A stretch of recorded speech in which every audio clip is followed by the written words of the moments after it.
Hello दोस्तों, स्वागत है आपका रेसिपीज यू लाइक में। आज हम इस वीडियो में बना रहे हैं फ्राइड उड़द की दाल। तो चलिए फटाफट देख लेते हैं हम इस आसान रेसिपी को कैसे बना सकते हैं। तो फ्राइड उड़द की दाल बनाने के लिए तो चाहिए ही है हमें उड़द की दाल। ये ले ली है हमने 300 ग्राम। इसे हमने धोकर 2 घंटे भिगो के रखा हुआ था। अब इस भिगोई हुई उड़द दाल को हम डाल देंगे प्रेशर कुकर में। इसके ऊपर डाल देंगे हम ये 1 कप पानी। ये वही पानी है जिस पानी में हमने इसे भिगो के रखा हुआ था। चलिए 1 कप पानी और डाल देंगे हम इसमें। ये भिगोया हुआ पानी लगता है कम पड़ जाएगा, इसलिए 1 कप पानी और डाल देंगे हम इसके अंदर।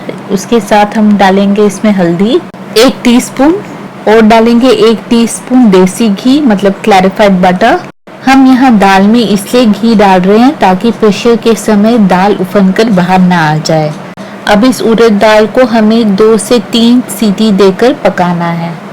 उड़द की दाल बहुत जल्दी नरम हो जाती है, गल जाती है। जब तक ये पकेगी तब तक हम एक कढ़ाई या फ्राइंग पैन ले लेंगे। इसमें डाल देंगे 1 से 2 टेबलस्पून तेल गरम करने के लिए। जब तेल गरम हो जाए तब हम इसमें डालेंगे आधा चम्मच जीरा और 1/4 चम्मच कलौंजी। इसे कुछ सेकंड्स के लिए ऐसे ही फटने देंगे, मतलब क्रैकल होने देंगे। आंच को हमेशा इस समय कम ही रखिए। अब डाल देंगे हम इसमें 2 बारीक कटे हुए प्याज, लेकिन थोड़ा सा हम साइड में रख लेंगे। 1 टेबलस्पून के करीब कटे हुए प्याज साइड में रख लीजिए, वो गार्निश या सजावट के लिए काम आएंगे बाद में। अब 1-2 मिनट प्याज को मीडियम हीट पर सौते करने के बाद डाल देंगे हम इसमें 2 बारीक कटी हुई हरी मिर्चें और आधा चम्मच अदरक का पेस्ट। हम प्याज को सुनहरा मतलब गोल्डन ब्राउन होने तक सौते करेंगे। जब हमारे प्याज अच्छे सुनहरे गोल्डन ब्राउन कलर के हो जाएंगे सौते करने के बाद, उसके बाद डाल देंगे हम इसमें अपनी दाल जिसे हमने 2 से 3 सीटी देकर पकाया था। अब इस दाल को हमें इस प्याज के साथ इसी तरह सौते करना है जब तक इसका पानी पूरी तरह न सूख जाए। अब डाल देंगे हम इसमें देसी घी। हमने 1 टीस्पून देसी घी पहले डाला हुआ था। टोटल हमने इसमें 1 टेबलस्पून देसी घी डाला है, जिसमें हमने 1 टीस्पून पहले डाला हुआ था।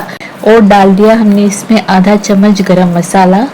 ये फ्राइड उड़द दाल की रेसिपी खाने में बहुत ज़्यादा टेस्टी लगती है। आप इसे बच्चों के टिफिन में पराठे या पूरी के साथ या सवेरे ब्रेकफास्ट में भी ले सकते हैं।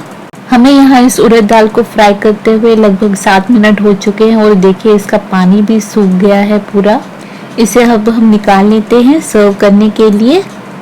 अब जो प्याज हमने बचा के रखा था वो हम इसके ऊपर गार्निश कर लेंगे। और थोड़ा लगभग 1 टेबलस्पून के करीब हमने चीज़ लिया है। यहाँ पर चीज़ को हमने ग्रेट कर लिया था और डाल दिए हमने इस पे धनिया के पत्ते।